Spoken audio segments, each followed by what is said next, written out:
Yeah, I love working. And when I saw this slide, I was like, ooh, I have some student leaders. And I also, Chris, wanted to mention when you talked about the vagus nerve, in addition to working for Montgomery County public school systems, I've also been teaching at George Washington University since 2007. So very long time. And Dr. Mason came and spoke with my students, and she did a whole lesson on the vagus nerve, which was really important. And if you've been following the news, what's been going on at college campuses, GW is no exception. The students are protesting. But one of the things we did last Thursday, which was our last day of class, the students asked if we could do the calm heart meditation that you just showed in the book on page 163. And so we did that meditation, and we really focused on the vagus nerve because there are a lot of emotions on campus, not only because it's finals, it's time for graduation, but our student leaders, are really expressing how they feel about what's going on in our country. And whatever side they're on, we wanted them to be whole and well. And I just thought it was really interesting that they thought about the vagus nerve. Was there something that we could do to calm? And the vagus nerve is so interrelated to managing stress. And so I just couldn't let this moment go by without mentioning that and how crucial it is, not only where I'm teaching in a middle school, but also what I'm doing with my college students. So sorry if I went over, just had to No, mention. no, let's go on. Okay, Okay. just quickly, here's another thing you can do. A lot of times we have lists of what kids can't do or what they should be doing and reminders. Well, here's something that reminds them about what they can do if they start to feel anxious. We know anxiety is high right now. So here is a list, and it's in your book, and you can make modifications of it. You can ask kids what they'd like to have on their own list. Mm-hmm. I love this, Chris, because another thing that my college students do, and they're actually doing it as a part of their final, they are creating a wellness vision. In addition to, they had to create a healthy lifestyle vision board. So I think that all of these things are really important because it helps to balance. I had never seen a My Calm list until I looked into your book. And I think that this is awesome because this is really wonderful with my middle school students. And again, we always tell them what they can't do, but I think this is a wonderful and a lot of repetition. So I think writing it and having the list, being able to look and use it as a tool is also really helpful. And I've seen it in the classroom, and I've also seen the teachers. The teachers like this tool as well. So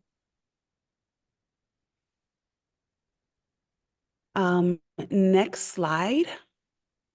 I would like to share. I'm gonna share. Yep.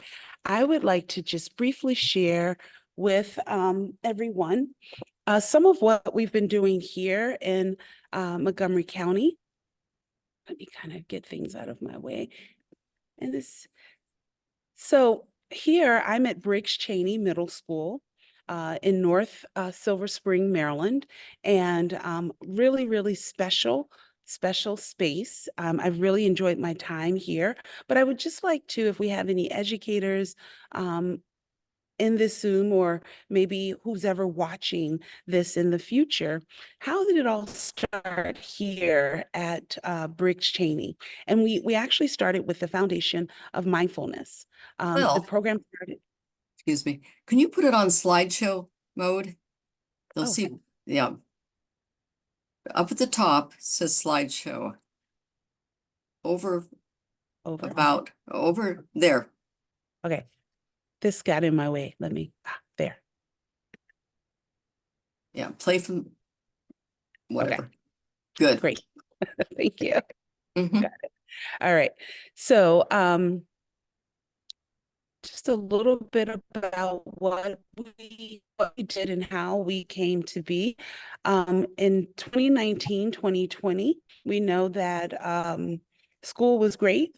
And then in 2019, we started the year off wonderful. 2020, life changed for us all. There was the big pandemic.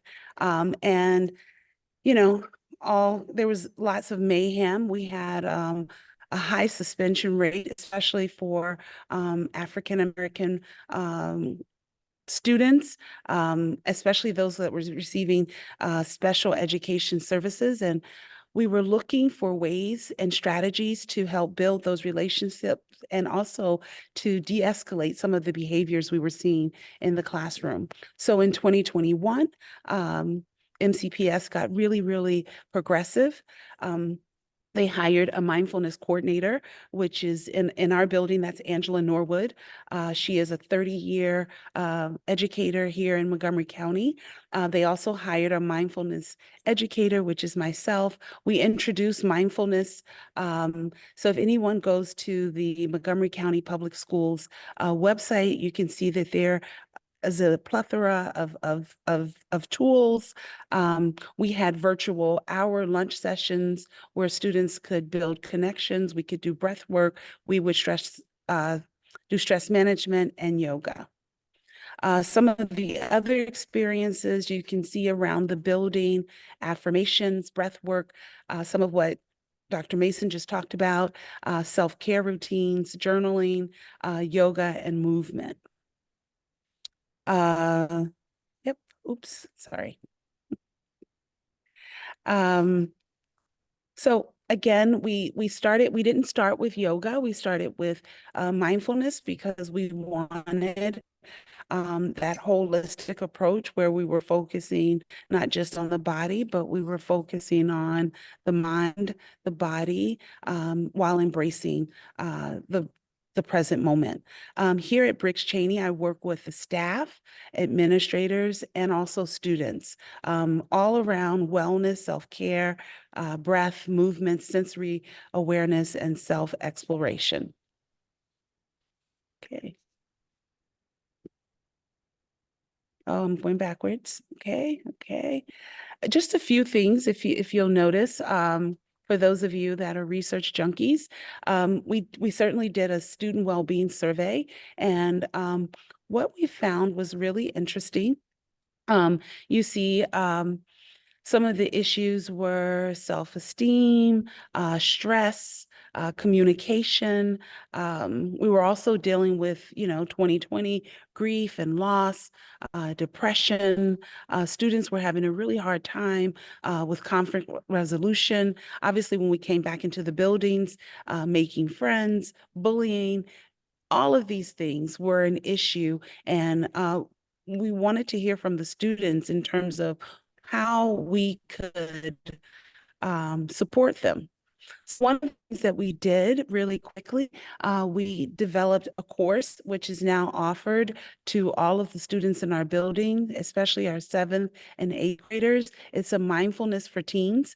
It's a course where the students get a chance to define mindfulness, apply the applications, really understand the brain's response to stress, and how to apply these mindfulness practices to increase their focus and reduce their stress, and more importantly, improve relationships and cultivate empathy and that self-compassion. And those have all been really, really good tools and techniques building. And we found that I would say about 90% of our students take this class. And it's a class that they take for 1 quarter. And for that entire quarter, they're learning mindfulness. If you can see the pictures, this is the Zen Den where the actual learning takes place. Some of the responses we got from the students. We asked them, based on what you've learned about breath work and mindful movement, what overall benefits are you personally hoping to gain by the end of this course? I'll only read one. By the end of this course, I'm hoping to feel more relaxed, more focused, because my brain sometimes can't relax and I can't focus on doing my work.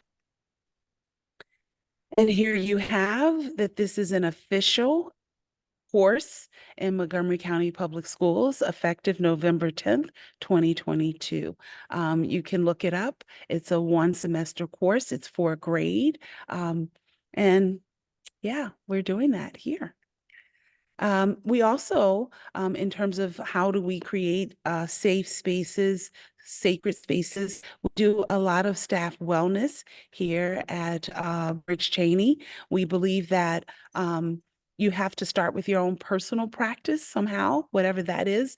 And yoga is obviously my favorite, but that's not the only thing that we do. We know that people have different ways. So that could be art therapy, it could be pet therapy, it could be drum circle, it could be Zumba, it could be just taking a walk. We definitely have our staff wellness days.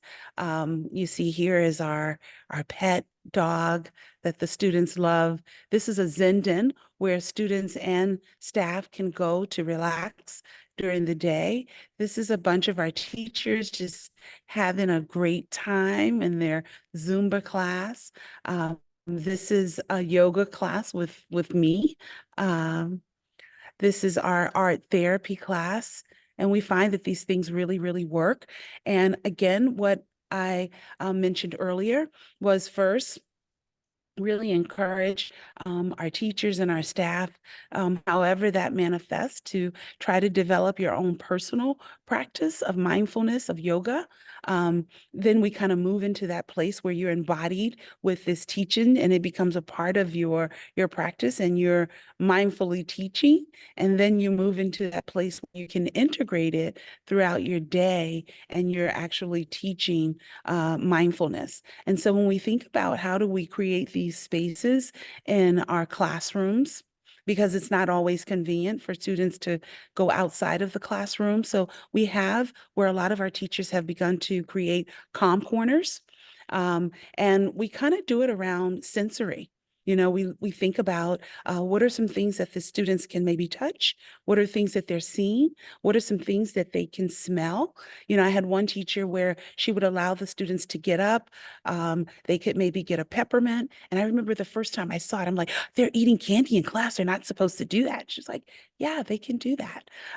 They have little gadgets. You know, sometimes students, you know, they need to do things while they're learning. So we can have breathing balls or, you know, sticks that have these sounds. We have sensory tools, you know, sometimes they just want to play with, what's the stuff that the kids like to play with? Clay. So there are all sorts of ways that we can just do things while we're teaching.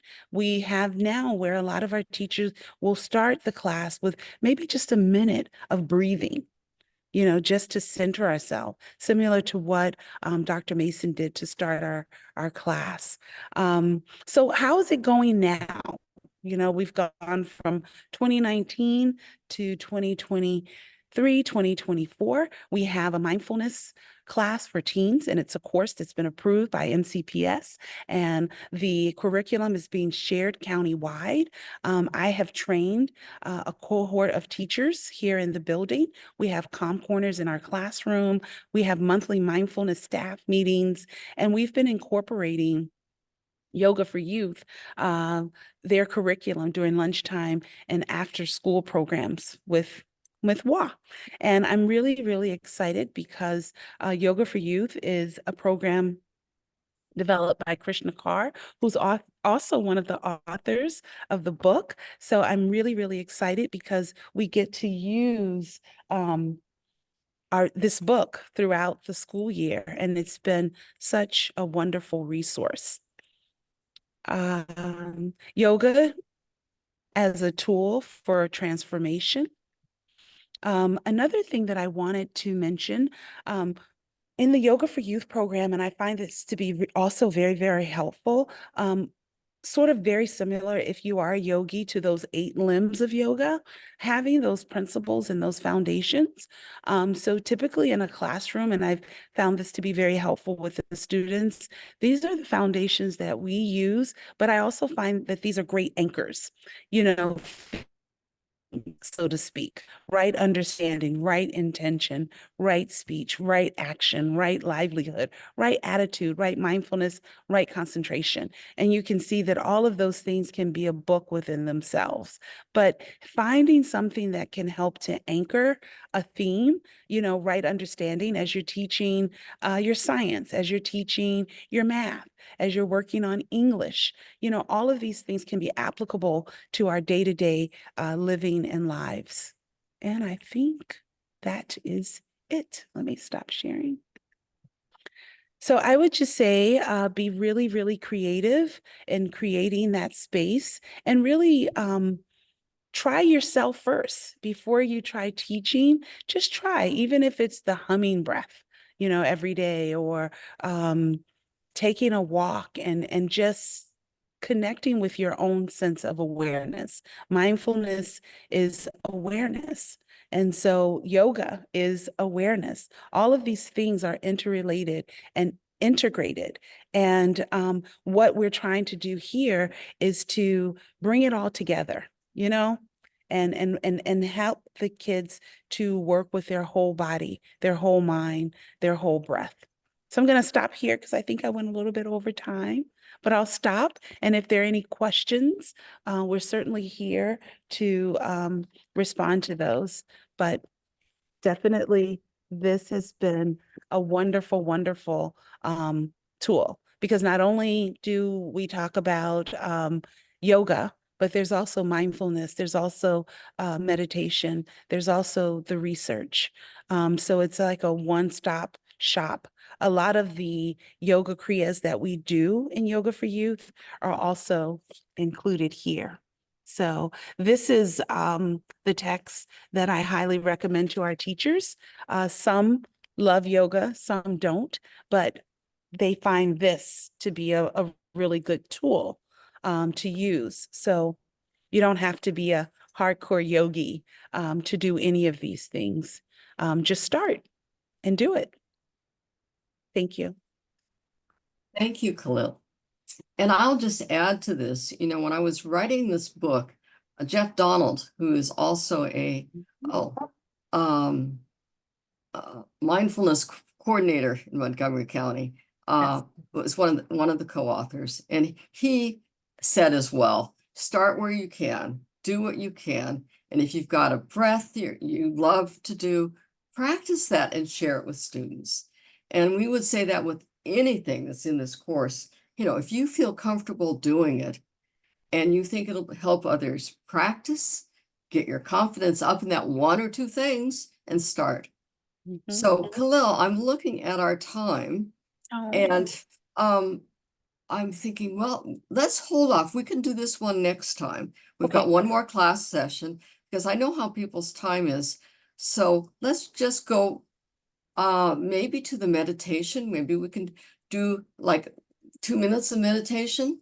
Sure, sure. This is tranquilize the mind. I love this because one, I love to, again, we're talking about a whole body approach. So one, I love to tell the students or any of my students that our fingers are like antennas. They correlate with the nerve endings in the brain. So we're going to use our hands. You're going to bring the fingers together. We're going to, so the pinky finger and the middle finger are going to stay together. The ring finger, is that my ring finger? No, my middle finger, we're going to fold it. Is that right? Am I doing this right? Yes, I think. There we go. So bring our hands together, and maybe just bring your hands right to your navel center, in between your navel center and your heart. And I want you to inhale, and we're going to inhale, hold the breath, and I want you to think about your favorite affirmation. Whatever that is, I want you to mentally recite your favorite affirmation, maybe 11 to maybe 10 times. And then we're going to exhale. And as you exhale, you're going to hold the breath out, repeating that affirmation again. So let's try it. Inhale, hold the breath, really meditate on your favorite affirmation. I am smart. I am smart. I am smart. I am smart. Exhale. Hold the breath out. Repeat your affirmation. Really take a few minutes just to program our subconscious mind.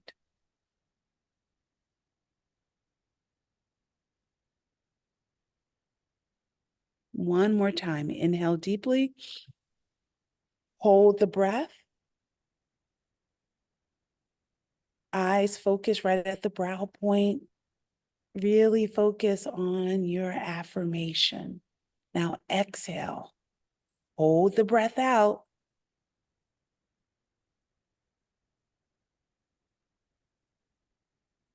And inhale.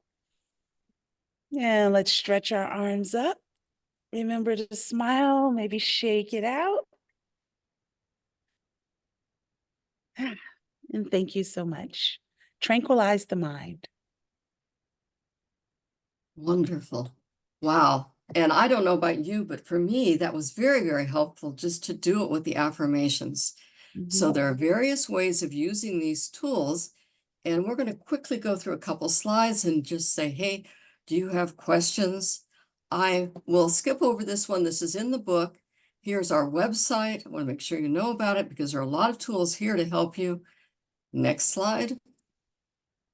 Here are some of our books, including our newest one, Little Learners, Big Hearts, Compassionate Schools, Leadership, Compassionate School Practices are incorporated in all of these books.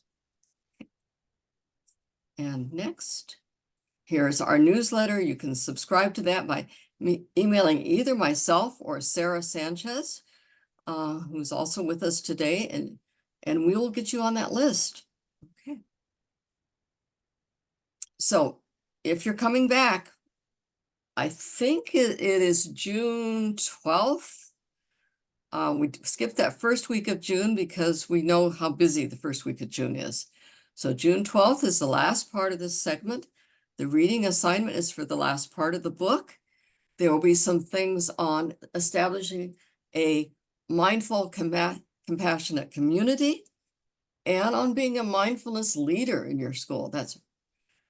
As we do that, we are also going to make sure we have a chance to practice a yoga set, another meditation, and a little more breath work. So you can get the experience as well as advice for what to do. And remember, you can implement some of this in your school. It doesn't take certification to do some of the work. What it does is it takes some practice. Okay. So any questions?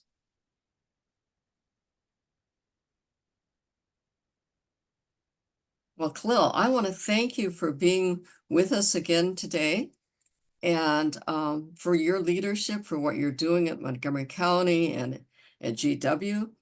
I think it's also important. And for the people who are with us today, I hope you found something that's useful that you'll be able to take back. And just go ahead, have a little courage and also have a little fun.